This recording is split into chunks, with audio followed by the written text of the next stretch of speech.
Queen Coral, ruler of the Sea Wings in Wings of Fire, is a character shaped by contradiction. At first glance, she appears regal and composed, a queen whose sea blue scales, glowing bioluminescent stripes, and pearl adorned horns reflect the elegance of her underwater kingdom. Her subjects are not starved or oppressed as in some other tribes, and her palace stands as a symbol of order and prosperity. Yet beneath her poised exterior lies a deeply anxious and controlling ruler, whose overwhelming love for her daughters drives both her noblest sacrifices and her most troubling decisions. Coral is not easily categorized as simply good or cruel. Rather, she is a complex blend of devotion, paranoia, intelligence, and insecurity. Coral's most defining characteristic is her fierce maternal love. Having lost several daughters before they even hatched, she becomes consumed by the fear of losing more heirs. This fear manifests most clearly in her treatment of her daughters, particularly Anemone and Unklet. Coral keeps Anemone physically tethered to her with a harness for much of her early life, believing constant proximity is the only way to ensure her safety. While this action stems from genuine love, it robs Anemone of independence and healthy emotional development. Coral's protectiveness, though well intentioned, becomes suffocating. Her paranoia intensifies after learning that her daughter Orca had enchanted a statue to kill off potential heirs. The trauma of betrayal and loss transforms Coral's love into obsession, blurring the lines between protection and control. At the same time, Coral's devotion to her daughters highlights a stark imbalance in her parenting. While she treasures her daughters as future queens, she largely neglects her 32 sons, openly declaring them unimportant because they cannot inherit the throne. This selective affection reveals how strongly Coral equates worth with succession and legacy. Though she later shows subtle signs of caring for her sons, such as writing affectionately to Turtle, her earlier dismissal underscores her rigid priorities. To Coral, survival of the royal line outweighs emotional equality within her own family. As a ruler, Coral presents a similar divided nature. On one hand, she governs a stable and educated kingdom. She is passionate about writing scrolls and insists that Sea Wing schools study them, demonstrating her belief in knowledge and cultural refinement.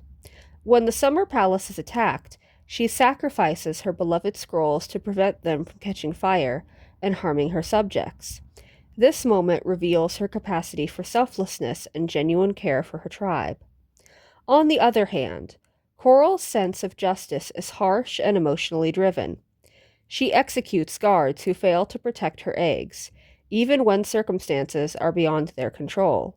She tortures Turquoise for abandoning her post due to starvation and condemns others with little mercy.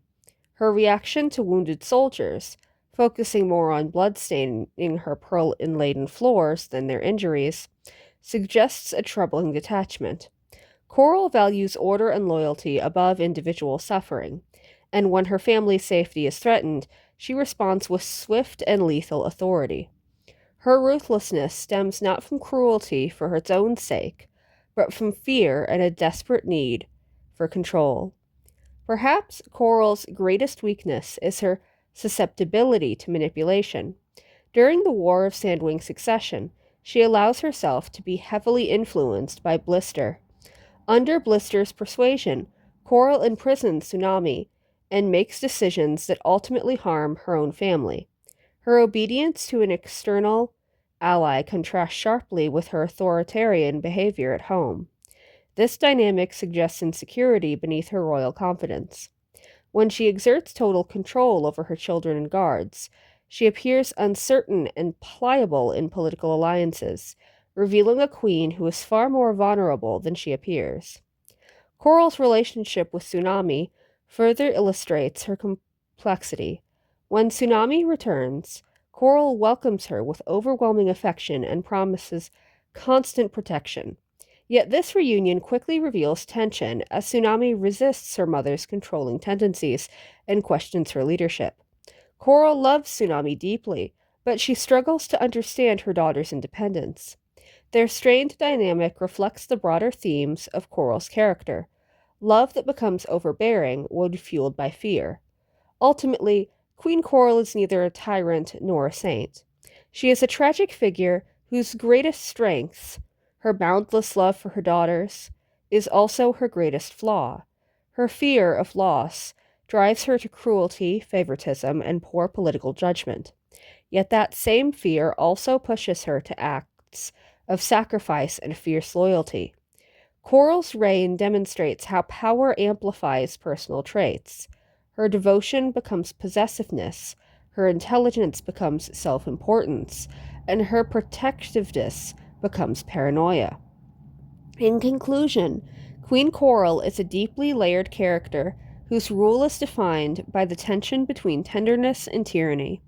She governs a prosperous kingdom and sincerely loves her family, but her inability to temper fear with reason leads to damaging consequences.